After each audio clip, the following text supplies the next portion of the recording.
Her name is the SS Queen of Glasgow. Her registry British. Gross tonnage 5,000. Age indeterminate. At this moment, she's one day out of Liverpool. Her destination, New York. Duly recorded on this ship's log is the sailing time, course to destination, weather conditions, temperature, longitude, and latitude. But what is never recorded in a log is the fear that washes over a deck like fog in ocean spray. Fear like the throbbing strokes of engine pistons, each like a heartbeat, parceling out every hour into breathless minutes of watching, waiting, and dreading. For the year is 1942, and this particular ship has lost its convoy. It travels alone like an aged, blind thing groping through the unfriendly dark, stalked by unseen periscopes of steel killers. Yes, the Queen of Glasgow is a frightened ship, and she carries with her a premonition of death.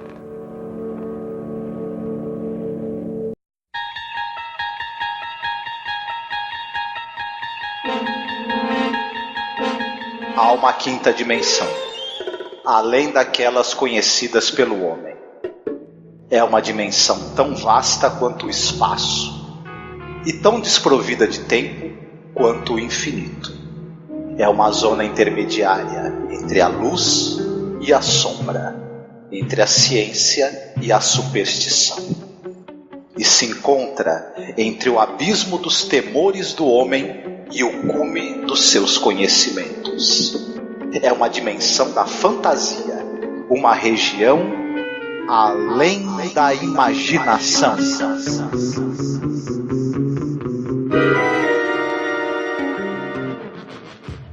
Absolutely defenseless. Will they be repaired, sir? We'll be on our way again soon. No, we won't be underway soon.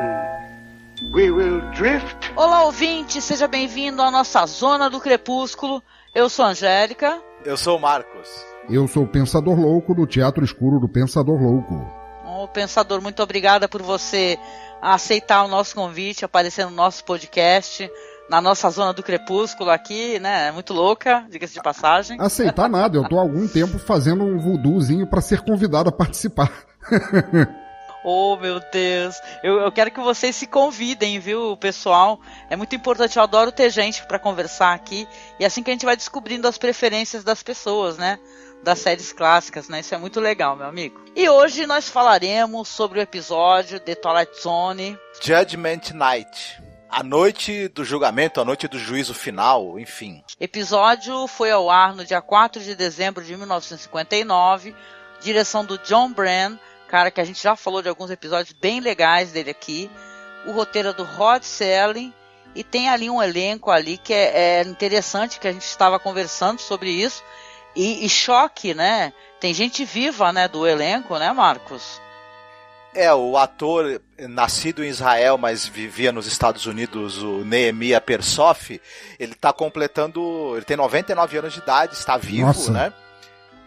Teve 52 anos de carreira, ele tem mais de 200 títulos no currículo, ele participou de tudo que é série americana dos anos 50, 60 e 70 que você possa imaginar.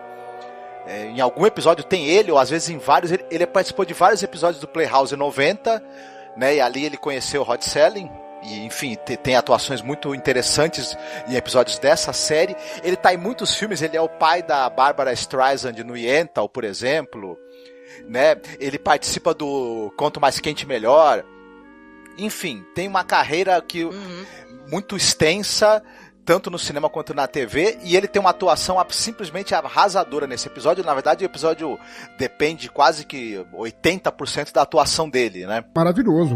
Ele carrega o episódio nas costas, assim, o peso emocional do personagem dele é fantástico para o episódio. Sim, sim. Uma outra coisa engraçada é o sotaque dele, né?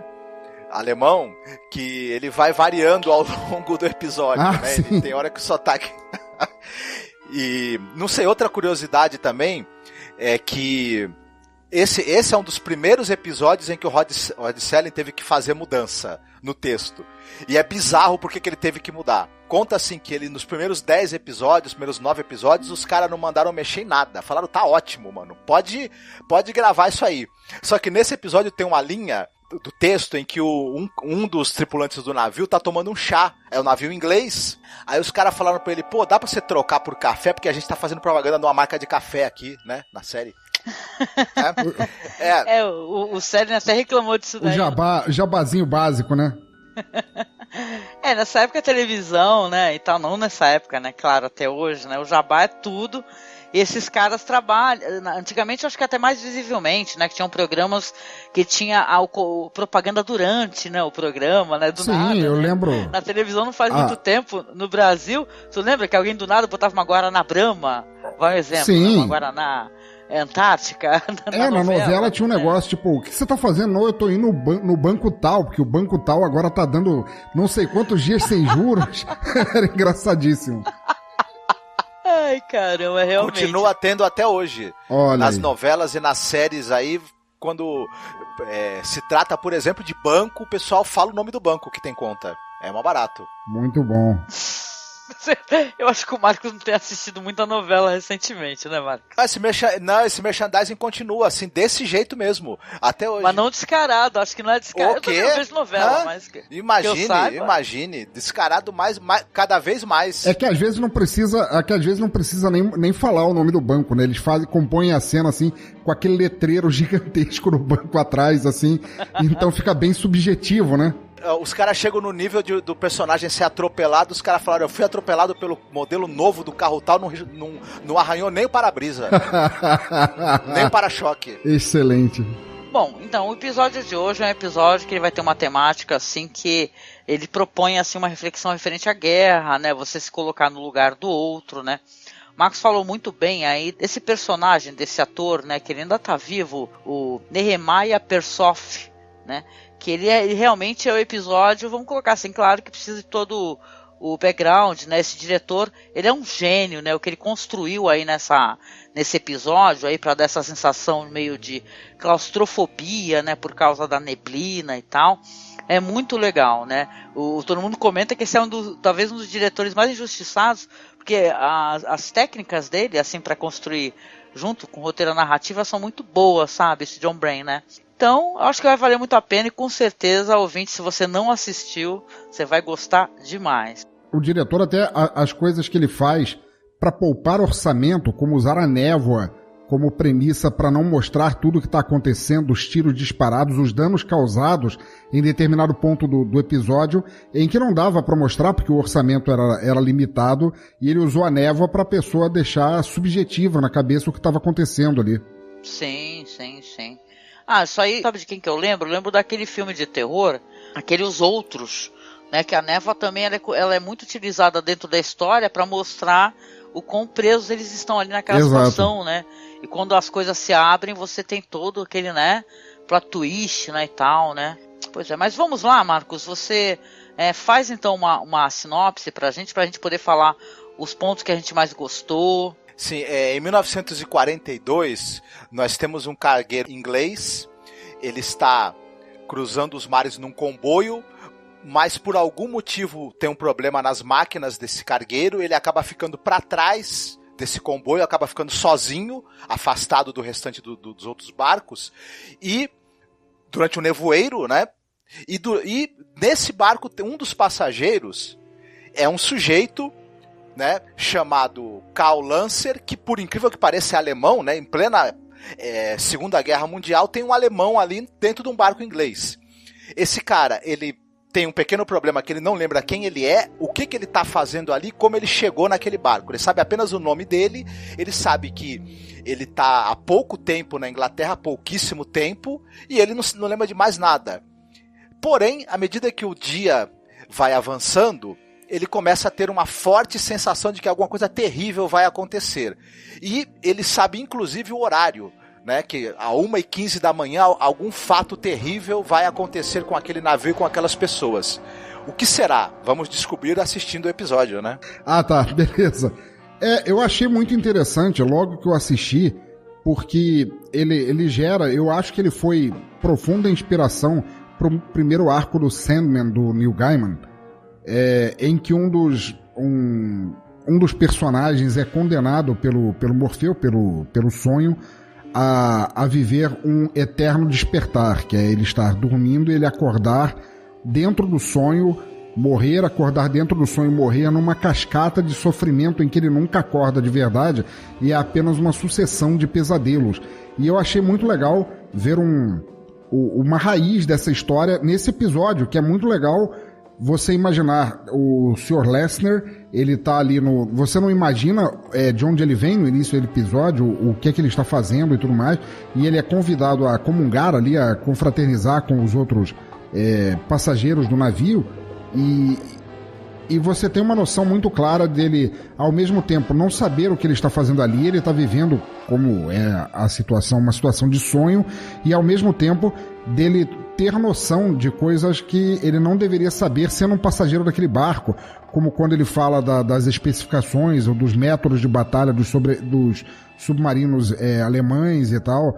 E é muito legal você se deixar levar nessa história. Você compra o atordoamento dele, assim, o quanto arraigado ele tá sem saber como ele tá naquela história. Sim, sim. O episódio entrega muito com muito pouco, né? Ao mesmo tempo, né? Você tem aquele negócio do vilão arquétipo, né? Do cara, assim, que é o cara tentando não ficar louco com a situação, né? Você sente até pena, né? Ele é um cara que ele inspira, né? Por causa da confusão dele, né? Aí você vai descobrindo, pô, caramba, tem um cap guardado no meio das roupas dele e tem ali um oficial, né? E tal, da marinha, né? Alemã. Oficial de guerra, se eu não me engano, que tá escrito lá. Isso. Então ele inspira até certa pena, né? E depois você vê, conforme ele vai descobrindo, eu acho muito legal isso daí quando tem alguns episódios. Nesse episódio tem naquele filme maravilhoso The Wicker Man, né, com Christopher Lee, que tudo vai soando como uma investigação. As coisas a gente vai descobrindo aos poucos, até você ter aquela revelação final, né? Isso é muito interessante, viu? Mas ao mesmo tempo ele dá indícios de quem ele é logo desde o início. Por exemplo, quando ele senta para tomar um café com o pessoal do barco que está jantando, e ele é convidado como se fosse apenas mais um que estava na lista do barco, mas o pessoal não sabia bem quem era, e eles falam do medo que eles têm de serem torpedeados pelos submarinos alemães que estariam supostamente cercando o barco deles, e ele começa a usar da autoridade dele, falando questões técnicas. Né? Isso, exatamente, que ele não deveria saber. E quando ele mesmo entra em colapso, na alienação dele, de não saber o que ele está fazendo ali, ou como ele sabe daquelas coisas, tendo que ele tinha muito pouca memória, e o pessoal tenta ajudar, ele é agressivo nas respostas, porque aí você vê já brilhar a estrelinha de oficial dele, assim, que ele era um cara acostumado a dar ordens, a não ter que se justificar por nada. Ele era o cara que estava em comando e ele está invertido num papel em que ele está muito vulnerável, muito fragilizado ali, sem saber onde ele está direito. Sim, não, e tem um lance que eu acho muito interessante, né? Aquela questão do medo que inspira o submarino, né? Isso é muito interessante, que eles vão tendo essa conversa, né? Que o submarino, ele tá ali, né? Que ele fica abaixo do mar, né? Aí ele corrige, né? Bem como você falou. Fala, mas o submarino, ele vai vir até a superfície, né? E tal, e começa a explicar. E todo aquele lance dele escutar o maquinário do barco e falar, porra, parou, não tá funcionando, né? Então é muito interessante, né? Um cara que ele tem as informações todas, né? E ele tem um ar, sim, de autoridade. Concordo demais contigo. Sim, na hora mesmo que ele tenta falar que ele tá bem, que ele derruba o café quando perguntam como é que ele sabe tantas coisas técnicas. O garçom lá do restaurante no navio onde eles estão, que se oferece para ele limpar, ele tira a mão de mim, ninguém limpa.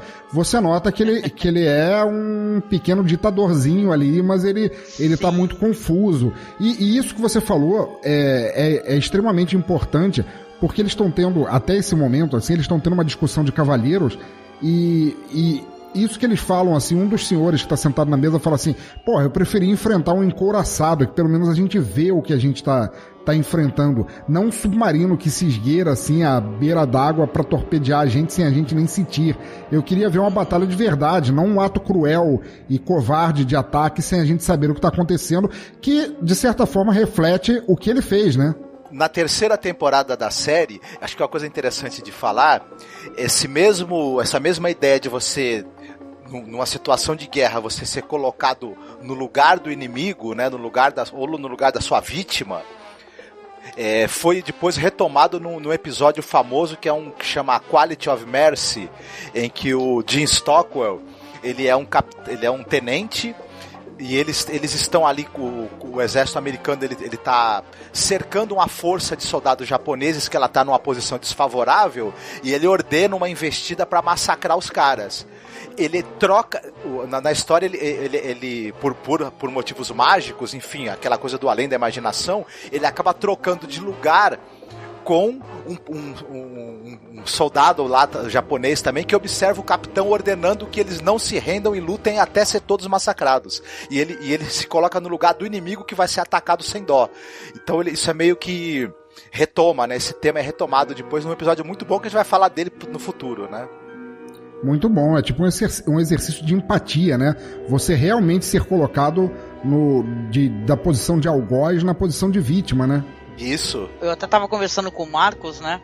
Claro que isso passa pela nossa cabeça, não tem jeito, porque é tanta atrocidade, não apenas no Holocausto, como em vários holocaustos, né, que não são falados, né, que não são tão propagandeados, né, e tal, ou difundidos pela mídia, pelo cinema, né? Como é que seria essas pessoas passarem pelo mesmo que fizeram os outros passar, né? Imagina os caras lá numa câmara de gás, né? Imagina aquele sentimento daquelas pessoas, né? Eu nunca esqueço, gente, aquele filme. É um filme, sim, que é um filme... podem falar que é um filme piegas, mas eu acho que é um filme muito bonito, que é aquele... O Menino do Pijama Listrado, né? Sim. Mas vai ter uma situação exatamente idêntica. Vai ser assim, você perpetra, né, uma coisa terrível, uma crueldade, né, e tal. Só que parece que você tem ali a sua família perfeita, mulher, filho e tal.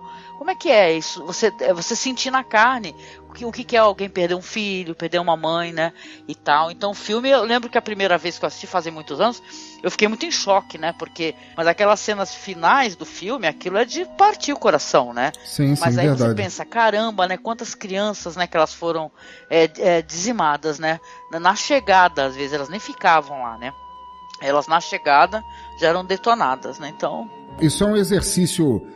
infelizmente militar, psicologicamente militar, que existe no mundo até hoje, de você conseguir se distanciar do alvo que você está atacando por você não vê-lo. Assim como teve, eu não vou lembrar o nome exatamente, aquele exercício de uma faculdade estadunidense em que eles pediam para a pessoa ir lá e apertar um botão e que a outra pessoa estaria tomando eletrochoques. E tudo que a pessoa recebia de feedback do botão que ela estava apertando eram os gritos do outro lado da sala, que eram gravações.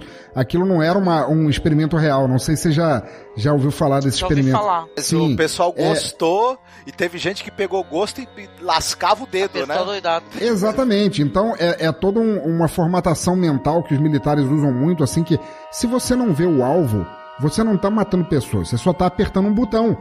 Se você vai bombardear um navio, você não está vendo as mulheres ou idosos ou crianças, se fosse o caso, que você estaria matando. Você só está apertando um botão que se resume ao que você tem que fazer de trabalho, de meta tua como militar. E isso é bem terrível, né? Mas você sabe Sim. que andou tendo uma discussão nas Forças Armadas Americanas, a utilização de drones para abater inimigo à distância. Os soldados estavam ficando extremamente desconfortáveis com o fato de abater um inimigo sem dar chance a ele de reagir. Então muita gente estava se recusando a usar os drones, né? Olha só. E tal. E isso me lembrou também uma coisa que a Angélica estava falando de você, sobre essa coisa da vítima e o algoz trocarem de lugar. Lembrou de outro episódio, na terceira temporada, também do Além da Imaginação, tem um episódio em que um carrasco nazista, ele vai visitar o campo de concentração, né, as ruínas do campo, né, que virou um lugar de visita de turistas e tal. Enfim, que as pessoas vão até lá para relembrar, né? E os fantasmas das pessoas que ele executou aparecem e fazem um julgamento dele e o enforcam, só que isso vai ser repetido por toda a eternidade.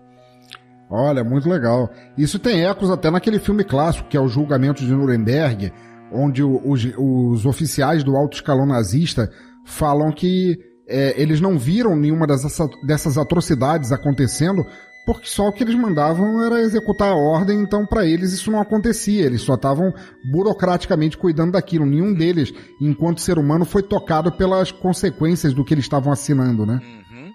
Esse episódio tem uma coisa muito interessante também que eu achei.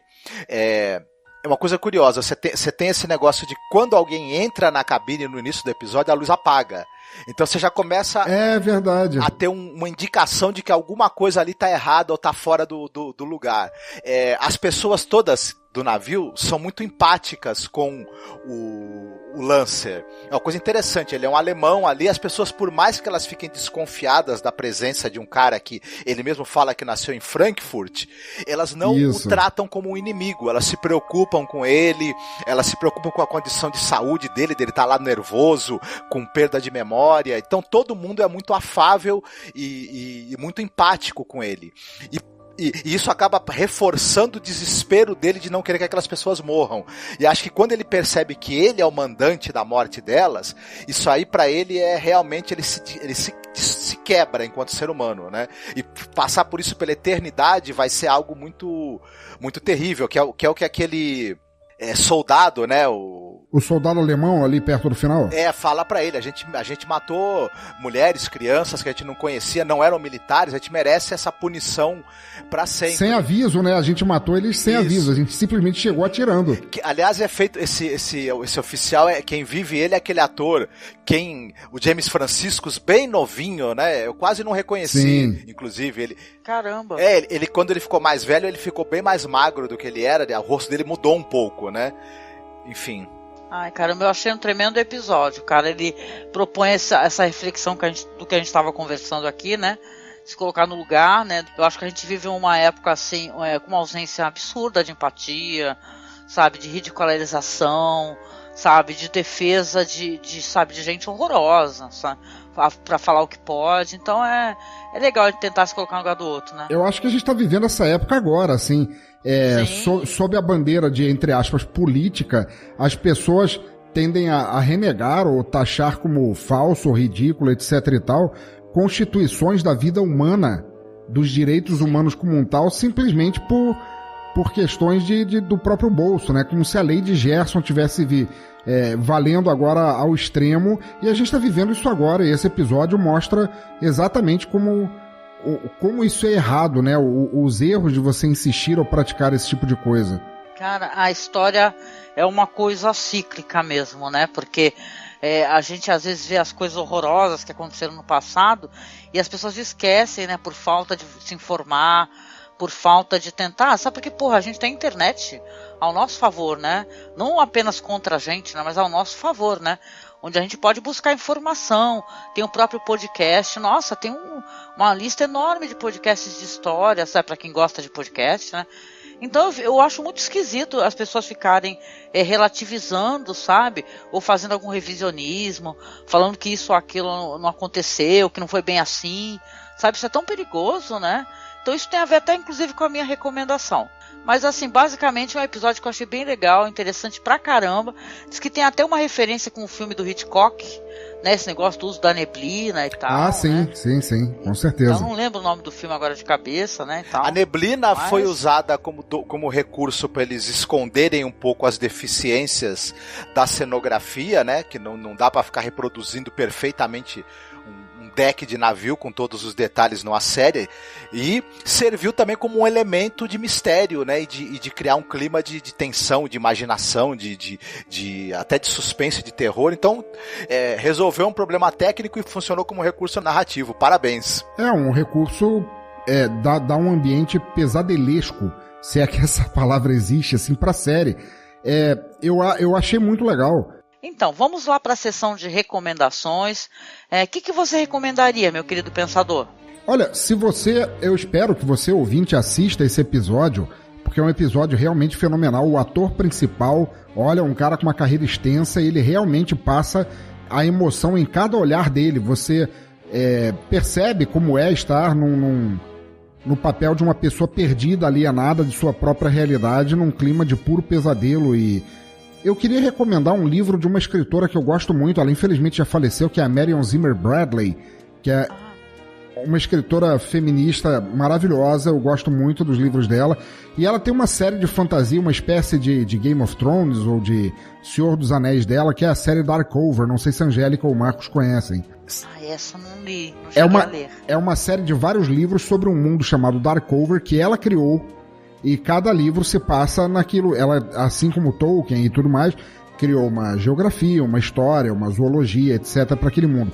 E são várias histórias passadas naquele mundo. Tem um dos livros, chama Dois para Conquistar, que, sendo uma fantasia medieval, como a gente entende medieval, é uma história bem Conan, assim, sobre um cara que era um guerreiro, assim, das planícies daquele mundo, que dominava castelos, pilhava, matava, estuprava, assim, impunemente em todas as situações que ele podia, porque ele era o Conan, que todo mundo idolatra e tal, um pirata, assim, um conquistador, por assim dizer. E em determinado ponto da história, tem um outro reino de um cara que ele é tipo a antítese dele, que é um cara empático, um cara que se coloca no lugar do outro, etc e tal, e em determinado ponto eles são trocados de corpo. Historicamente, para reviver o histórico de cada um, eles são trocados de corpo.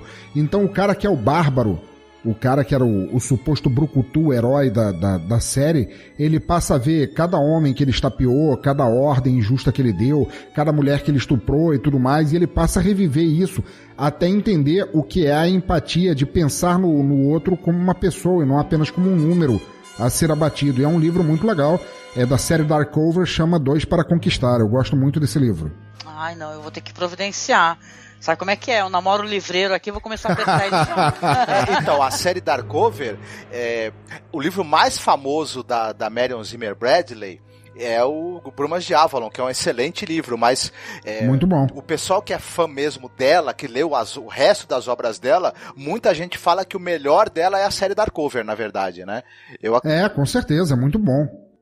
Eu tô chocada, eu quero muito ler agora, porque eu li As Brumas de Avalon, eu li o livro, eu assisti aquela, eu não sei se saiu como minissérie, eu não tô recordando, eu acho que saiu como minissérie. Saiu, era a Julia Ormond fazendo o papel, né? Não, Julia Ormond não, eu acho que era...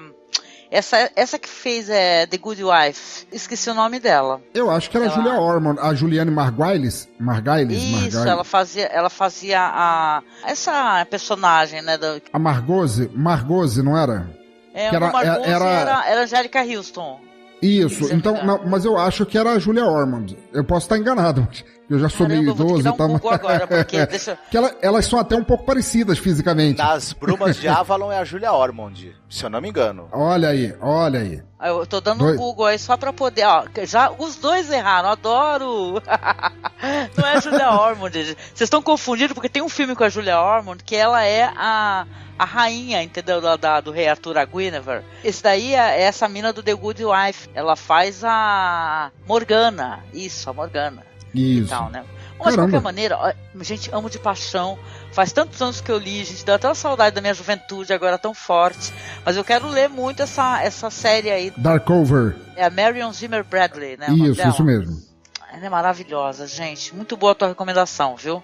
Adorei. Recomendação de filme, assim, essas coisas tu não tem. Por enquanto, só livros. Recomendação de filme, deixa eu pensar um que tenha... Cara, eu vi um filme, não sei se vocês assistiram, que de certa forma, assim, tangencialmente, beira isso, mas eu queria recomendar o Triângulo do Medo. O Triângulo do Medo. O Triângulo do Medo é um filme que pode ser tocante nisso, né? Ela tá revivendo aquilo várias e várias vezes até ela consertar a sua própria personalidade fragmentada e anti-empática, por assim dizer, né?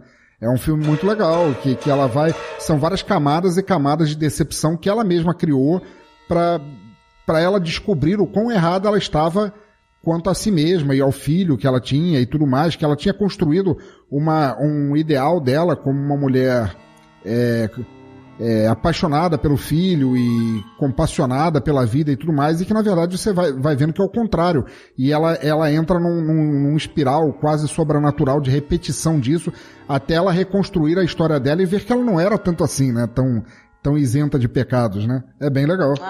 Eu tenho que fazer a revisão. Poxa, faz muito tempo, hein? Que boa recomendação, viu? Nossa, que loucura, adorei. Obrigada, meu amigo. E você, Marcos, qual que seria a sua recomendação? Eu queria recomendar um filme e um livro. Eu vou começar pelo livro. É o Trilogia de Nova York, do Paul Auster. É um livro que eu adoro, gosto muito.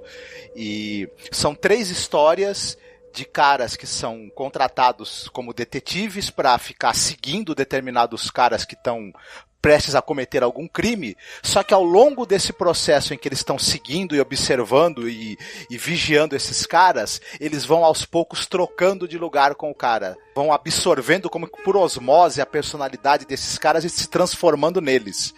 Olha só, interessante. Isso poderia ser um spoiler, né? Falar assim, caraca, tu acabou de entregar as histórias, na verdade não é um spoiler tão importante, porque o barato dessa história é o processo que leva a isso, não o fato em si. Vale muito a pena ler, então. Tem publicado no Brasil, tem mais de uma edição, é fácil de encontrar. E o filme é Os 3 Enterros de Melquíades Estrada, né? O filme dirigido pelo... Olha, muito bom. Ai, que foda, a gente tem um podcast, viu, gente? É maravilhoso, muito bom. Uhum. E o tema basicamente é esse, né? É o algoz que ele acaba tendo que ser colocado no lugar da vítima para poder entender quem era essa pessoa que ele matou, como era a vida dela, como era o contexto de vida dessa pessoa, e essa pessoa vai ser humanizada para ele, porque até então quando ele mata é alguém que ele atirou à distância, né? Enfim, e o filme é muito bonito. O Tommy Lee Jones, ele, falando rapidamente, a gente tem um podcast sobre isso, quem quiser acessar o Masmorra Cine e escutar. Ele é um cara que ele é um fazendeiro, e ele tem na fronteira com o México, e ele tem um cara que trabalha para ele, o Melquíades, que é um mexicano, é um imigrante e amigo dele, além de empregado, é um grande amigo dele. E um guarda de fronteira acaba assassinando o Melquíades e escondendo o corpo. O Tommy Lee Jones vai pegar esse guarda, vai sequestrar o cara, vai obrigar o cara a desenterrar o Melquíades e levar o corpo dele para ser enterrado na cidade onde ele nasceu. E nisso o cara vai ter uma viagem ali dele tentar ter uma redenção, né? Descobrir como é que foi a vida desse cara que ele matou, como é que era o contexto cultural desse cara, entrar um pouco na história desse sujeito que ele matou de maneira tão fria e para que ele não deu importância nenhuma para a vida dessa pessoa. Vale muito a pena assistir. Pô, muito bom, conheço não, vou procurar o livro. O filme eu já assisti, mas o livro não conheço não, vou procurar. Tem até um documentário, gente, isso daí porque é uma história verdadeira, baseada numa história real, né? Quem for lá escutar o podcast, cara, porque é uma história terrível, sabe? E é muito, muito bem lembrado pelo Marcos, você se colocar no lugar do outro, né? Entendeu? Quando você mata e você acha que pode matar impunemente, né? Se você não ficar impune disso, né? Porque o que ele faz não é apenas uma vingança, né? Ele vai fazer ele colocar literalmente os sapatos do cara que ele matou, as roupas, entender como ele viveu, sabe? É muito, sabe? É você humanizar totalmente uma pessoa. Eu terminei chorando tanto nesse filme, é muito emocionante mesmo, muito bom. Bom, eu na minha recomendação aqui, eu vou trazer logo uma cacetada, porque eu acho que, não sei se muita gente acessou esse filme pra mim, ele continua muito atual, ele não é um filme antigo, mas ele cada ano que passa, desde o lançamento dele, ele continua cada vez mais atual e mais necessário, né? Eu lembro quando eu assisti esse filme, que saiu pela Netflix, que é chamado Ele Está de Volta, né, que é um filme que ele tem um tom meio humorístico, né, e tal. É meio humor negro, assim, né, que conta a história assim, uma história fictícia, né, claro, como se Hitler do nada acordasse, né, na época em que nós vivemos hoje, né. Só que ele acorda e fala, porra, né, então, como é que tá esse mundo? Primeiro ele se surpreende, depois aos poucos, estou sendo bem breve aqui na minha sinopse, né? Ele vai conseguindo arrumar seguidores, começa a fazer um documentário com ele, e o mais assustador nisso tudo, porque aparentemente nesse filme as pessoas que foram entendeu, ou incentivaram ele, não eram atores, né? Então é um filme que ele vai mostrar que o cara, vamos supor, se o cara viesse hoje com as mesmas ideias, viu? Genocidas e tal, né, eugênicas, ele ia conseguir novamente seguidores, e a gente sabe como é, que está a coisa no Brasil, no mundo, né, o conservadorismo, né, o que a gente estava conversando de falta de empatia, as pessoas realmente elas acabam comprando esses discursos, né? Então esse personagem nesse filme, o Hitler, que na verdade não é um personagem, é o próprio Hitler, ele vai começar a utilizar o quê? A tecnologia, os programas de editório, as mídias sociais, o YouTube, cada vez angariando mais e mais pessoas que concordam com as afirmações absurdas dele, né? Então o próprio cara, que é o primeiro que descobre ele, também vai começar a perceber horrorizado o que a nossa sociedade é capaz, né, de fazer retornar e de fazer crescer novamente. Então, na verdade, esse filme é muito bom. Eu não sei se ele se encontra disponível na Netflix, sabe? Mas se ele não estiver na Netflix, faça por qualquer meio para assisti-lo, que ele vale muito a pena se você não assistiu. Ele, cara, é um filmaço, assim. Um filme que pela comédia, pelo humor, né, de certa maneira, tem muito humor, tem muito ridículo no filme, né? Você vê o quão horrorizante que é a nossa sociedade, né? 2016, hein, o filme, vê só, gente. Tá em 2019. Ele tá cada vez mais atual, assustador, cara. Eu vou procurar, não conheço, realmente fiquei interessadíssimo, vou procurar. É legal que você estava falando isso, e na contraparte disso eu estava lembrando de uma história do Garth Ennis, que é um escritor irlandês que eu gosto bastante de quadrinhos, em que ele faz a contraponto disso, que tem uma história dele em que o diabo vai se confessar para um padre, e que entre as ladainhas que o diabo fala para o padre, ele fala que a volta de Jesus, na verdade, não ia acontecer, que ela já aconteceu várias vezes, que uma vez em cada geração Jesus aparecia esperando que a humanidade tivesse aprendido alguma coisa, e que ele sempre terminava fudido, não necessariamente crucificado, mas fudido, torturado, morto, largado a esmo, e que ninguém nem prestava atenção. Então que da primeira suposta aparição dele, ele ainda teria deixado um legado maior do que nos tempos modernos, onde ele acontecia e chegava e tentava pregar a mesma palavra de paz, e o pessoal sequer dava mais atenção. O pessoal estava tão ocupado por pregações bíblicas que não dava atenção para ele, e ele acabava se fudendo da mesma maneira. É bem interessante a história. Chocante, né? Interessante. Não conheço essa história, vou dar uma procurada também. Eu gosto muito do Garth Ennis. Marcos também, né, Marcos? Ele é tapa na cara legal, né? Gosto muito, sim. E essa história da confissão do demônio é uma das melhores do John Constantine. Eu gosto muito dessa história. Sim. É que ele fala assim, olha só, o diabo fala pro padre assim, aposto que você não ia imaginar que Jesus renasceu com rastafares, fumando ganja, loucão no meio do pessoal e pregando a paz. E como sempre, ele vai embora, morre e vai embora e deixa as coisas piores do que ele encontrou. Caramba, muito bom, muito bom. Mas olha só, chegando aqui ao final do nosso podcast, eu quero agradecer aqui a primeira participação do nosso amigo Pensador, que é pensador louco, mas não tem nada de louco, tem muito de são. Obrigada, viu, meu amigo? Eu quero que você fale um pouco do seu trabalho, convide as pessoas para escutar o teu podcast, que é muito legal, inclusive tem participação minha, eu tô aqui toda contente por poder participar também. Pois então, eu cometo o Teatro Escuro do Pensador Louco. Vocês podem encontrar tudo isso em bladobladoblado.pensadorlouco.com. Tem podcast falando sobre músicas que vocês nunca ouviram porque são muito fora do esquemão, mas vale a pena ouvir, sobre audiodramas de autores em ascensão no Brasil, que vale muito a pena escutar, e sobre filmes que às vezes nunca foram lançados no Brasil e valem muito a pena ver. E vocês podem encontrar tudo isso lá, ouçam com moderação. Muito bom, gente, vocês têm que visitar porque é muito legal o trabalho do nosso amigo aí, viu? E também agradecer ao Marcos Noriega, que mais uma vez está aqui colaborando com a gente e chamando você, meu amigo, para você deixar uma mensagem para os nossos ouvintes no final do nosso podcast, como sempre. Fiquem bem, se cuidem, ponham-se no lugar dos outros enquanto ainda é tempo, inclusive. Muito bom.